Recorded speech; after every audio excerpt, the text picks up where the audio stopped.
Part 3, Chapter 5. "Wake up, sleepyhead," said Gabby. Billy blinked. For a moment he had no clue where he was. He stretched like a bubble rising through murky water to sunlight above. He slowly worked his way to being fully awake and aware. He remembered the night and his failed attempt to stay up until morning, and it had disappointed him. He felt he had been cheated out of something that should have been his. "Is it tomorrow?" peeped Sal. "It's almost lunchtime," said Gabby. "Your mom called from the road. They'll be home in about an hour." Gabby kissed the tops of both of their heads. "Your dad called earlier to see how the night went. He said to let you sleep in, but I never thought you'd sleep this late. When your mom called, she said to wake you up." "How was Dad's show?" asked Billy. "Papa's show," said Sal. "He said he sold 5 pieces," Gabby told them. "He sounded happy." She scooped up the nest of blankets from the floor. "Let's get your rooms in shape before they get here." She turned toward Billy. "When did you come into Sal's room?" she asked. "I checked on Sal when I got up, and I was surprised to see you." "I'm not sure. Were you afraid?" "Nope. You know you can always wake me up." Billy did a combination nod and shrug. Gabby started making Sal's bed. She shook out one of the blankets. The pearl had been caught up in its folds. As the blanket ballooned and settled on the mattress, the pearl shot across the room, hit the wall, and magically rolled to a stop at Sal's feet.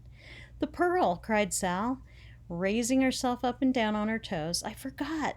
She picked it up and brought it to Billy. "Did we make it to morning?"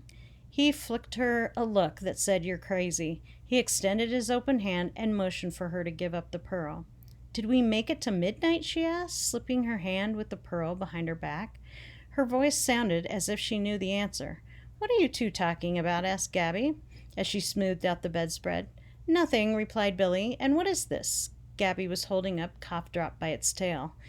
"Were you planning on running away in the middle of the night? Is this your pack of provisions?" "That's Cough Drop," said Sal. "Billy made him for me. He's the Drop sister's cousin. He just eats cough drops, and he can't talk." Gabby laughed. "You are clever, Billy boy, and smart. I didn't know anything about the Year of the Dragon until last night." "Soon will I learn everything?" asked Sal. "Yes, you will," said Gabby. Gabby told them to get dressed and hurry down the kitchen. "I can make you something to eat right away, or we can make a big brunch and wait for your parents to get here." "Brunch," said Billy. "Brunch," said Sal. "Meet me in the kitchen," said Gabby. Billy and Sal were alone, their eyes connected, and they exchanged a meaningful look. Then Sal reached out reluctantly to Billy. She gave him the pearl, and she gave him the most forlorn expression imaginable.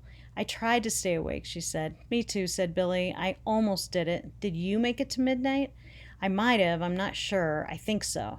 They stood together in silence. Billy's forehead wrinkled in thought. These were the things he was thinking about.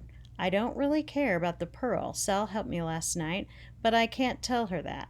If I give her the pearl, it would be a way to thank her without having to say anything."